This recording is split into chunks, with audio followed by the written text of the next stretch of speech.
معاشرے میں چند الفاظ استعمال ہوتے ہیں: ٹپ، بخشش، خیرات، بھیک۔ یہ جو پہلے دو لفظ ہیں ٹپ اور بخشش، یہ آپ کسی کے کام کو دیکھ کر خوش ہو کر اس کو دیتے ہیں۔ یہ اس کا حق تو نہیں ہوتا، وہ تو ویسے آپ جو اس کی مزدوری ہے، جو وہ مثال آپ کسی ہوٹل پہ گئے کھانا کھانے کے لیے، وہ تو تنخواہ لے رہا ہے ہوٹل والوں سے، تو آپ نے جو اس کو ٹپ دی ہے اس کی سروس کی وجہ سے اس کو دیا، جو اس نے آپ کے ساتھ اچھا بیہیو کیا، اچھا کھانا پیش کیا، اچھا آپ کے ساتھ اس نے یعنی وہ سارے معاملات کو سرو کیا، خوش ہو کر آپ نے اس کو ٹپ دے دی۔ اسی طرح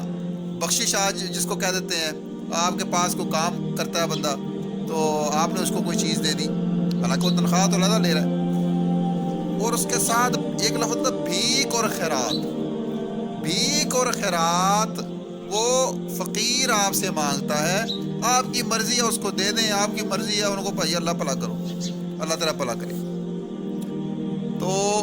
وہ کلیم نہیں کر سکتا کہ آپ نے مجھے کیوں نہیں دی، وہ بھیک ہے، آپ دیں نہ دیں، خیرات دیں نہ دیں۔ اسی طرح ٹپ اور جو بخشش جو ہوتی ہے، یہ بھی اگر آپ نہیں دے رہے تو بیرا جو ہے یا کوئی بندہ جس کو آپ نے وہ ٹپ جو دے رہے ہیں، یا کسی بندے نے آپ کا کوئی مکان کوٹھی بنا دی ہے تو آپ یعنی اس کو نہ دیں تو کوئی مسئلہ نہیں، کوئی آپ کو اوپر کلیم نہیں کر سکتا کیونکہ وہ مزدوری تو لے چکا ہے۔ یہ جو زندگی ہے نا جی، زندگی یہ اللہ سبحانہ و تعالیٰ کی طرف سے روزانہ ہمیں اللہ تعالیٰ ٹپ دیتا ہے، تقریباً 86,000 کے قریب سیکنڈ اللہ سبحانہ و تعالیٰ روزانہ ہمارے اکاؤنٹ میں ڈالتے ہیں۔ یہ جو کہتے ہیں نا صبح بخیر، گڈ مارننگ، تو یہ جو دن اللہ تعالیٰ ہمیں دیتا ہے یہ ہمارا کوئی حق نہیں ہے اللہ پر، ہم اللہ کو یہ نہیں کہہ سکتے کہ کیوں نہیں دیا جی ہمیں دن دیا آپ نے آج، جب چاہیں گے اللہ تعالیٰ اس کو واپس لے لیں گے، لیکن یہ روزانہ اللہ تعالیٰ، لیکن ہم انسانوں نے اس کو اپنا حق سمجھ لیا ہے، ہم کہتے ہیں جی اگلا دن آنا ہی آنا ہے، ساری پلاننگ اتنی